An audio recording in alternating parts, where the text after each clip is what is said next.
Hi students, this is VLSI Design. Today's our topic is Arithmetic Building Blocks presented by R. Subhashamini Devi.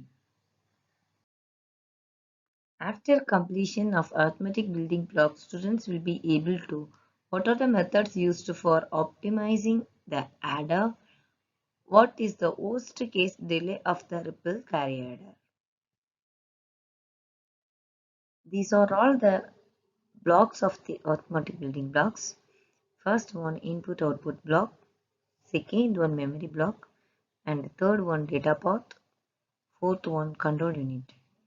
Here the most important part of this arithmetic building blocks is a control block and then memory block. First look like compared to the computer is also having these all the blocks. In the computer, what are the input devices are having means keyboard and mouse. Look like we are having some input devices in the arithmetic building blocks also. Next one output device. In the computer we are having the output device is acting as the monitor, printer like that. Then data path. Data path means it's a connecting device between the two blocks are connected together using the data path. And then memory device. In this memory device we are going to save the data in the memories. It is classified into some other memory devices, cache memory, then primary, secondary, like that we are having some memory devices. And then control unit. Control unit means look like computer we are having the CPU, same thing we are having the control block.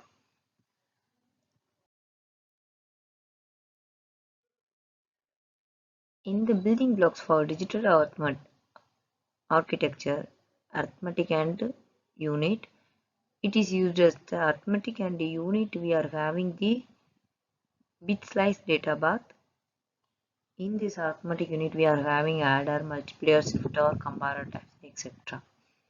Like memory device, memories all are know about the RAM and ROM. Like that, we are having the RAM device, ROM device, buffer, shift registers.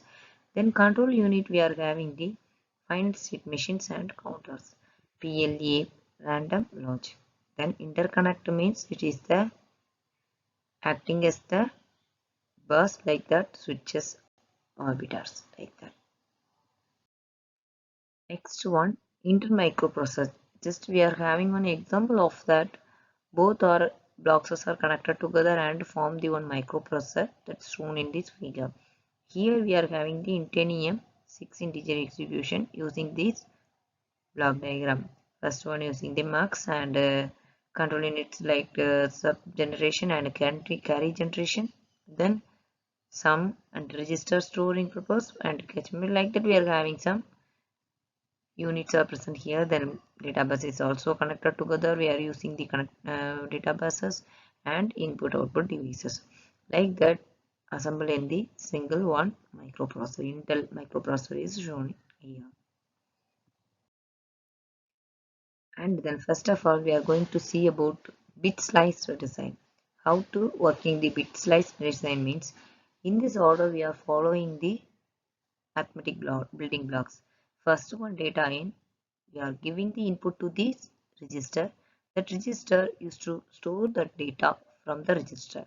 If suppose we are giving one value, suppose we are going to add some data to our data means first giving the input as the data that 5 plus 10, and then that register is stored in the register A is stored to 5 and register B is stored the data 10.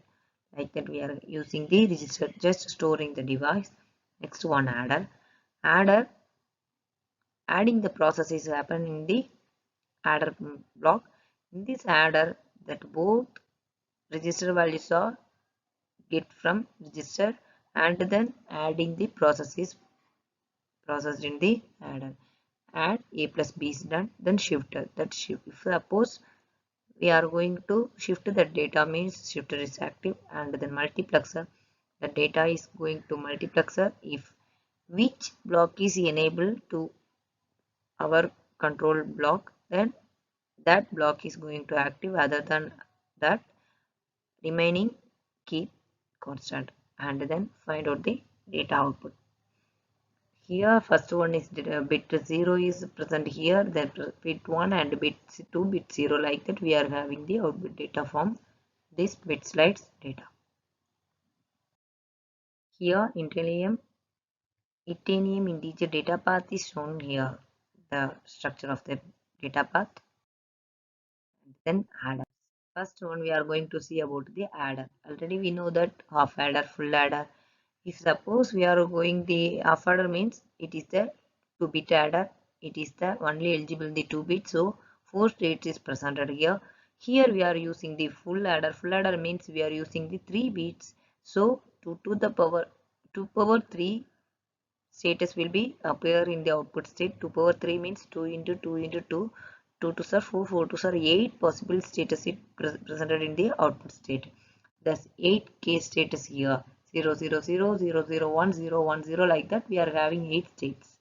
Then how to add sum and carry means if suppose adding these both three numbers 0 plus 0 plus 0, 0, so 0, carry is also 0. Then 0 plus 0, 0, 0 plus 1, 1. So sum is 1, carry is here, no carry is generated, so carry is 0. Here 0 plus 1, 1, 1 plus 0, 1. So 1, 0. After that 1 plus 1, 0 plus 1, 1, 1 plus 1, 10.